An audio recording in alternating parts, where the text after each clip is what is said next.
Hello guys, आज के इस वीडियो में हम आप सभी को बताने वाले हैं प्राचीन भारत के इतिहास से 50 जीके क्वेश्चन जो आप सभी के एग्जाम में कहीं ना कहीं पूछे जा सकते हैं। तो आप लोग इस वीडियो को पूरे लास्ट तक देखिएगा और जितना हो सके अपने दोस्तों के साथ शेयर कीजिएगा। तो चलिए पहला प्रश्न देखते हैं। तो यहाँ पे आप सभी का पहला प्रश्न है कि सिंधु घाटी सभ्यता का प्रमुख नगर कौन थे।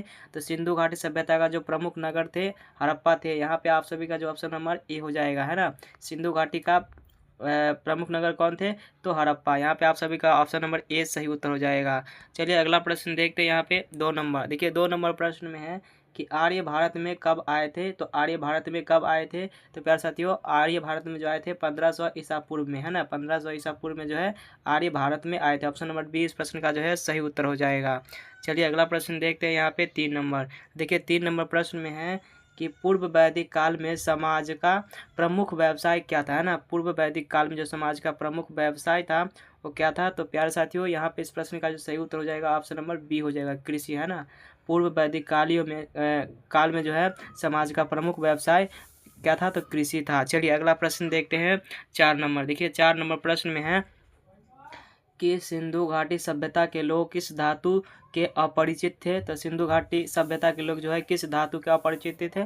तो यहाँ पे आप सभी का ऑप्शन नंबर सी हो जाएगा, लोहा से, है ना। सिंधु घाटी सभ्यता के लोग जो है लोहा से अपरिचित थे। ऑप्शन नंबर जो है इस प्रश्न का सी सही उत्तर हो जाएगा। चलिए अगला प्रश्न देखते हैं। यहाँ पे 5 नंबर देखिए, 5 नंबर प्रश्न में है कि ऋग्वेद में कुल कितने सूक्त हैं। तो देखिए ऋग्वेद में जो है कुल कितने सूक्त हैं। तो यहाँ पे आप सभी का ऑप्शन नंबर ए हो जाएगा, 1028, है ना। ऋग्वेद में 1028 सूक्त है। तो ऑप्शन नंबर इस प्रश्न का जो है ए सही उत्तर हो जाएगा। चलिए अगला प्रश्न देखते हैं। यहाँ पे 6 नंबर देखिए, 6 नंबर प्रश्न में है कि हड़प्पा सभ्यता के लिपि को किस नाम से जाना जाता है। तो देखिए हड़प्पा सभ्यता की लिपि को जो है किस नाम से जाना जाता है।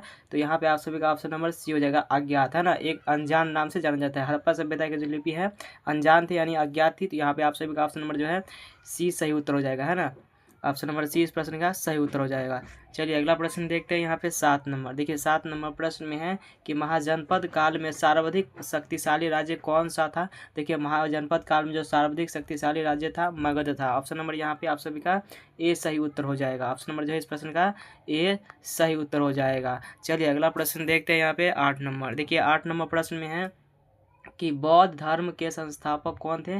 तो बौद्ध धर्म के जो संस्थापक थे वो कौन थे, तो महावीर स्वामी। यहाँ पे आप सभी का ऑप्शन नंबर बी हो जाएगा ना, महावीर स्वामी जो कि बौद्ध धर्म के संस्थापक थे। ऑप्शन नंबर इस प्रश्न का जो है बी सही उत्तर हो जाएगा। चलिए अगला प्रश्न देखते हैं। यहाँ पे 9 नंबर देखिए, 9 नंबर प्रश्न में है कि जैन धर्म के 24वें तीर्थकार कौन थे। तो जैन धर्म के जो है 24वें तीर्थकार कौन थे। तो यहाँ पे आप सभी का ऑप्शन नंबर सी हो जाएगा, महावीर स्वामी जो कि जैन धर्म के 24वें तीर्थकार थे। ऑप्शन नंबर जो है इस प्रश्न का सी सही उत्तर हो जाएगा। चलिए अगला प्रश्न देखते हैं। यहाँ पे 10 नंबर देखिए, 10 नंबर प्रश्न में है कि बौद्ध धर्म में संघ का क्या अर्थ है। तो देखिए बौद्ध धर्म जो संघ का अर्थ क्या है। तो यहाँ पे आप सभी का ऑप्शन नंबर डी हो जाएगा, भिक्षु, है ना, भिक्षु। यहाँ पे आप सभी का ऑप्शन नंबर डी सही उत्तर हो जाएगा। तो दोस्तों आपका 11 नंबर प्रश्न है कि अशोक ने किस युद्ध के बाद बौद्ध धर्म अपनाया था। तो अशोक ने जो किस युद्ध के बाद बौद्ध धर्म अपनाया था। तो यहाँ पे आप सभी का सही उत्तर हो जाएगा ऑप्शन नंबर बी, कलिंग युद्ध के बाद, है ना। अशोक ने जो है कलिंग युद्ध के बाद बौद्ध धर्म अपनाया था। ऑप्शन नंबर बी इस प्रश्न का सही उत्तर हो जाएगा। चलिए अगला प्रश्न देखते हैं। यहाँ पे 12 नंबर देखिए, 12 नंबर प्रश्न में है कि सिंधु घाटी सभ्यता का बंदरगाह नगर कौन सा था। तो सिंधु घाटी सभ्यता का जो बंदरगाह नगर था वो कौन था। तो यहाँ पे आप सभी का सही उत्तर हो जाएगा, ऑप्शन नंबर बी हो जाएगा, लोथल, है ना। लोथल जो कि गुजरात में है। यहाँ पे आप सभी का ऑप्शन नंबर बी सही उत्तर हो जाएगा ना। सिंधु घाटी सभ्यता का बंदरगाह नगर कौन था, तो लोथल। चलिए अगला प्रश्न देखते हैं। 13 नंबर देखिए, 13 नंबर प्रश्न में है कि वेदों की संख्या कितनी है। वेदों की संख्या कितनी है। तो प्यारे दोस्तों वेदों की संख्या है 4। यहाँ पे आप सभी का ऑप्शन नंबर सी सही उत्तर हो जाएगा, 4, है ना। ऑप्शन नंबर इस प्रश्न का जो है सी सही उत्तर हो जाएगा। चलिए अगला प्रश्न देखते हैं। 14 नंबर देखिए, 14 नंबर प्रश्न में है कि वैदिक काल में शिक्षा का प्रमुख केंद्र कौन सा था। देखिए वैदिक काल में जो शिक्षा का प्रमुख केंद्र था कौन सा था। तो यहाँ पे आप सभी का सही उत्तर हो जाएगा, ऑप्शन नंबर ए हो जाएगा, तक्षशिला, है ना। तक्षशिला जो कि वैदिक काल में शिक्षा का प्रमुख केंद्र था। ऑप्शन नंबर ए इस प्रश्न का जो है सही उत्तर हो जाएगा। चलिए अगला प्रश्न देखते हैं। यहाँ पे 15 नंबर देखिए, अगला सवाल यहाँ पे 15 नंबर कि बुद्ध को ज्ञान की प्राप्ति कहाँ हुई थी। तो बुद्ध को जो ज्ञान की प्राप्ति हुई थी कहाँ हुई थी, यहाँ पे आप सभी का ऑप्शन नंबर डी हो जाएगा, बोध गया में, है ना। बोध गया में बुद्ध को जो है ज्ञान की प्राप्ति हुई थी। ऑप्शन नंबर जो है इस प्रश्न का डी सही उत्तर हो जाएगा। चलिए अगला प्रश्न देखते हैं 16 नंबर। देखिए 16 नंबर प्रश्न में है कि मौर्य वंश का संस्थापक कौन था। तो मौर्य वंश का संस्थापक कौन था। ऑप्शन नंबर ए हो जाएगा चंद्रगुप्त मौर्य, है ना। चंद्रगुप्त मौर्य जो कि मौर्य वंश का संस्थापक था। तो ऑप्शन नंबर ए इस प्रश्न का सही उत्तर हो जाएगा। चलिए अगला प्रश्न देखते हैं 17 नंबर। देखिए 17 नंबर प्रश्न में है कि प्राचीन भारत में सबसे प्रसिद्ध विश्वविद्यालय कौन सा था। तो प्राचीन भारत में जो सबसे प्रसिद्ध विश्वविद्यालय था कौन सा था। ऑप्शन नंबर ए हो जाएगा नालंदा, है ना। नालंदा जो कि प्राचीन भारत में सबसे प्रसिद्ध विश्वविद्यालय था। ऑप्शन नंबर ए इस प्रश्न का जो है सही उत्तर हो जाएगा। चलिए अगला प्रश्न देखते हैं यहाँ पे 18 नंबर। देखिए 18 नंबर प्रश्न में है कि महाजनपद काल में मुद्रा का प्रचलन किसके शासन में हुआ था। तो महाजनपद काल में जो मुद्रा का प्रचलन किसके शासन में हुआ। तो यहाँ पे आप सभी का सही उत्तर हो जाएगा सी, अजातशत्रु के काल में, है ना। महाजनपद काल में जो है मुद्रा का प्रचलन अजातशत्रु के काल में हुआ था। ऑप्शन नंबर जो इस प्रश्न का सी सही उत्तर हो जाएगा। चलिए अगला प्रश्न है कि सिंधु घाटी सभ्यता का पतन का प्रमुख कारण क्या था। तो सिंधु घाटी सभ्यता का जो पतन का प्रमुख कारण था वो क्या था। तो यहाँ पे आप सभी का ऑप्शन नंबर डी हो जाएगा सभी, है ना। यानी कि बाढ़ आना। ऑप्शन नंबर यहाँ पे है ए हो जाएगा बाढ़ आना, बी है युद्ध, सी है पर्यावरणीय बदलाव और डी है सभी। इनमें से सभी हो जाएगा। ऑप्शन नंबर जो है इस प्रश्न का डी सही उत्तर हो जाएगा। चलिए अगला प्रश्न देखते हैं। तो अगला प्रश्न में है कि महावीर स्वामी का जन्म कहाँ हुआ था। महावीर स्वामी का जो जन्म हुआ था कहाँ हुआ था। तो महावीर स्वामी का जन्म हुआ था कुंडल वन में, कुंडल ग्राम में। यानी कि ऑप्शन नंबर इस प्रश्न का जो है ए सही उत्तर हो जाएगा ना, कुंडल ग्राम, है ना। चलिए अगला प्रश्न देखते हैं। यहाँ पे आप सभी का 21 नंबर प्रश्न है कि पाणिनि किस विषय के विद्वान थे। तो पाणिनि जो थे वो किस विषय के विद्वान थे। तो व्याकरण के। यहाँ पे आप सभी का ऑप्शन नंबर जो है सी सही उत्तर हो जाएगा, है ना, व्याकरण के। चलिए अगला प्रश्न देखते हैं 22 नंबर। देखिए 22 नंबर प्रश्न में है कि अशोक का धर्म नीति का मुख्य उद्देश्य क्या था। अशोक का जो धर्म नीति था उसका मुख्य उद्देश्य क्या था। तो यहाँ पे आप सभी का जो सही उत्तर हो जाएगा ऑप्शन नंबर बी हो जाएगा, धार्मिक सहिष्णुता, है ना। धार्मिक सहिष्णुता जो कि अशोक का धर्म नीति का मुख्य उद्देश्य था। ऑप्शन नंबर जो इस प्रश्न का बी सही उत्तर हो जाएगा। चलिए अगला प्रश्न देखते हैं यहाँ पे 23 नंबर। देखिए यहाँ पे आप सभी का 23 नंबर प्रश्न है कि गौतम बुद्ध का जन्म किस वंश में हुआ था। तो प्यारे साथियों गौतम बुद्ध का जो जन्म हुआ था वो किस वंश में हुआ था। तो यहाँ पे आप सभी का ऑप्शन नंबर ए हो जाएगा शाक्य वंश में, है ना। गौतम बुद्ध का जन्म शाक्य वंश में हुआ था। तो ऑप्शन नंबर ए इस प्रश्न का जो है सही उत्तर हो जाएगा। चलिए अगला प्रश्न देखते हैं यहाँ पे 24 नंबर।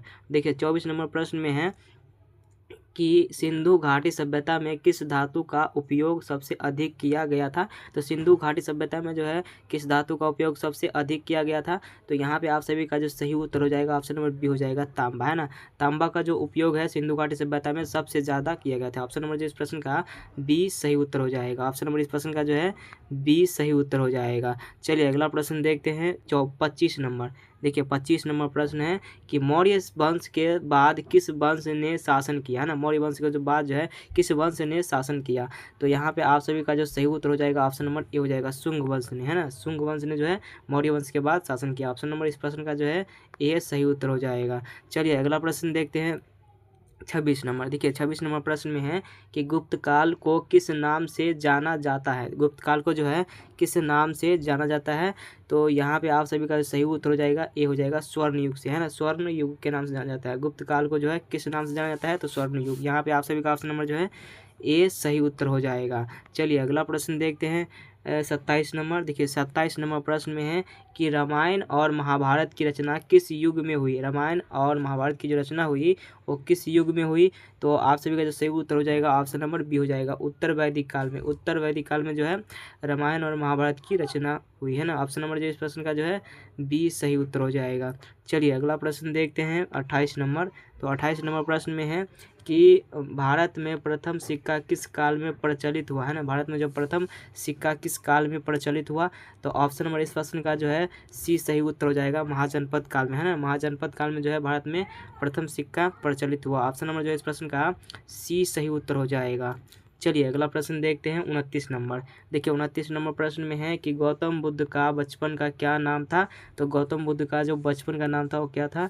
तो सिद्धार्थ था। ऑप्शन नंबर जो इस प्रश्न का ए सही उत्तर हो जाएगा सिद्धार्थ, है ना। गौतम बुद्ध का बचपन का नाम सिद्धार्थ था। ऑप्शन नंबर ए इस प्रश्न का सही उत्तर हो जाएगा। चलिए अगला प्रश्न देखते हैं यहाँ पर 30 नंबर। देखिए 30 नंबर प्रश्न में है कि महावीर स्वामी का निर्माण किस स्थल पर हुआ, है ना, महावीर स्वामी का जो निर्माण हुआ वो किस स्थल पर हुआ। तो यहाँ पे आप सभी का जो सही उत्तर हो जाएगा ऑप्शन नंबर ए हो जाएगा, पावापुरी में, है ना।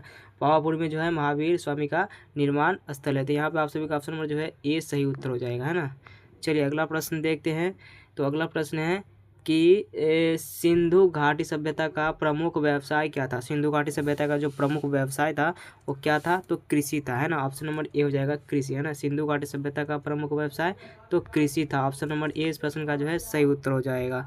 चलिए अगला प्रश्न देखते हैं यहाँ पे 32 नंबर। तो 32 नंबर प्रश्न में है कि आर्य का मुख्य देवता कौन था। तो आर्य का जो मुख्य देवता था वो कौन था। तो प्यारे साथियों आर्य का मुख्य देवता था इंद्र। ऑप्शन नंबर ए हो जाएगा इंद्र, जो कि आर्य का प्रमुख देवता था। ऑप्शन नंबर जो इस प्रश्न का ए सही उत्तर हो जाएगा। चलिए अगला प्रश्न देखते हैं 33 नंबर। तो देखिए 33 नंबर प्रश्न में है कि वैदिक समाज में कुल कितनी वर्ण व्यवस्था थी। तो वैदिक समाज में जो है कुल कितनी वर्ण व्यवस्था थी। तो आप सभी का जो यहाँ पर सही उत्तर हो जाएगा 33 नंबर प्रश्न का सी हो जाएगा 5, है ना। वैदिक समाज में जो कुल कितनी वर्ण व्यवस्था थी, तो 5। ऑप्शन नंबर जो है इस प्रश्न का सी सही उत्तर हो जाएगा। चलिए अगला प्रश्न देखते हैं 34 नंबर। देखिए 34 नंबर प्रश्न में है कि हड़प्पा सभ्यता का प्रमुख बंदरगाह कौन था। तो हड़प्पा सभ्यता का जो प्रमुख बंदरगाह था लोथल था। यहाँ पे आप सभी का ऑप्शन नंबर ए सही उत्तर हो जाएगा ना, लोथल। चलिए अगला प्रश्न देखते हैं यहाँ पे 35 नंबर। देखिए 35 नंबर प्रश्न में है कि गौतम बुद्ध ने अपना प्रथम उपदेश कहाँ दिया था। गौतम बुद्ध ने जो अपना प्रथम उपदेश दिया था वो कहाँ दिया था। तो यहाँ पे आप सभी का सही उत्तर हो जाएगा ए सारनाथ, है ना। सारनाथ में जो है गौतम बुद्ध ने अपना प्रथम उपदेश दिया था। तो ऑप्शन नंबर इस प्रश्न का जो है ए सही उत्तर हो जाएगा।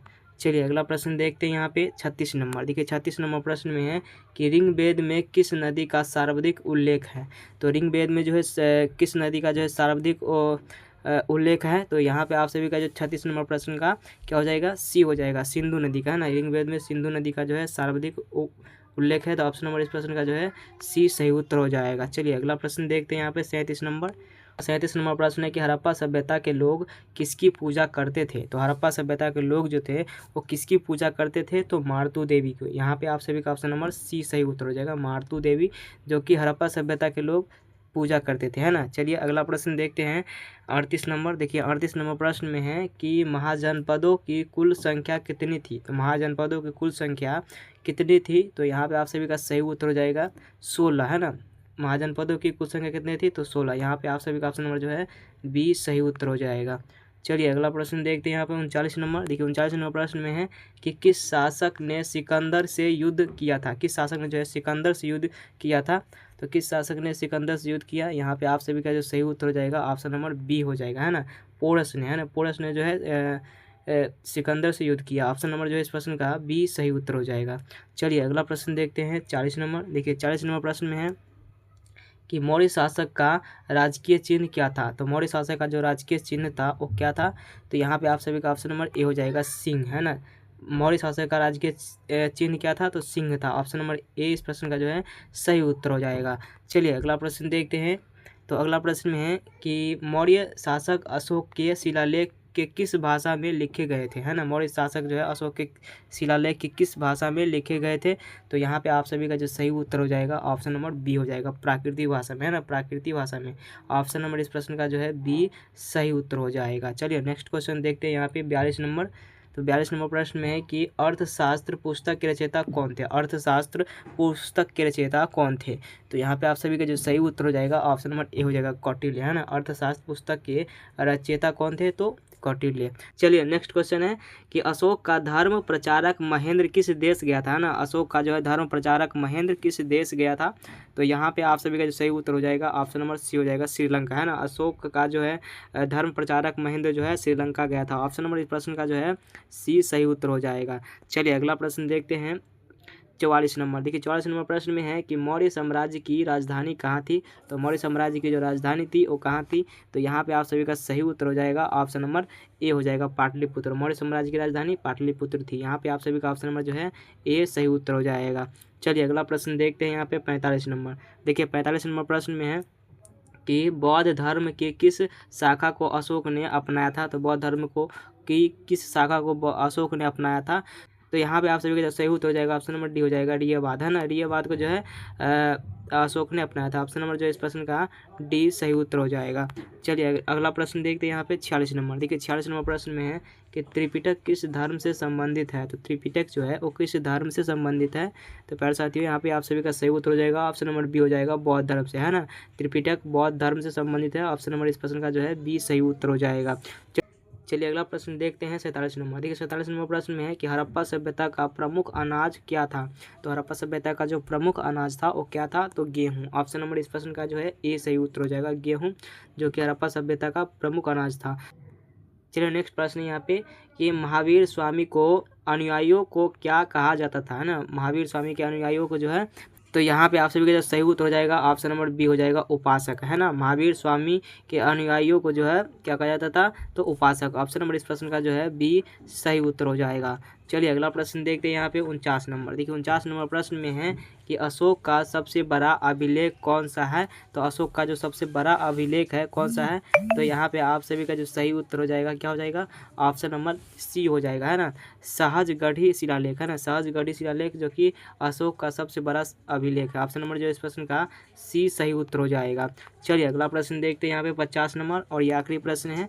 तो चंद्रगुप्त मौर्य के प्रधानमंत्री कौन थे। चंद्रगुप्त मौर्य के जो है प्रधानमंत्री कौन थे, तो कौटिल्य। यहाँ पे आप सभी का ऑप्शन नंबर जो है सी सही उत्तर हो जाएगा, कौटिल्य, जो कि चंद्रगुप्त मौर्य के प्रधानमंत्री थे। ऑप्शन नंबर सी इस प्रश्न का जो है सही उत्तर हो जाएगा। तो गाइस आज का ये वीडियो आप सबको कैसा लगा आप लोग मुझे कमेंट करके बतलाइएगा। फिर मिलते हैं नेक्स्ट वीडियो में, तब तक के लिए जय हिंद, वंदे मातरम।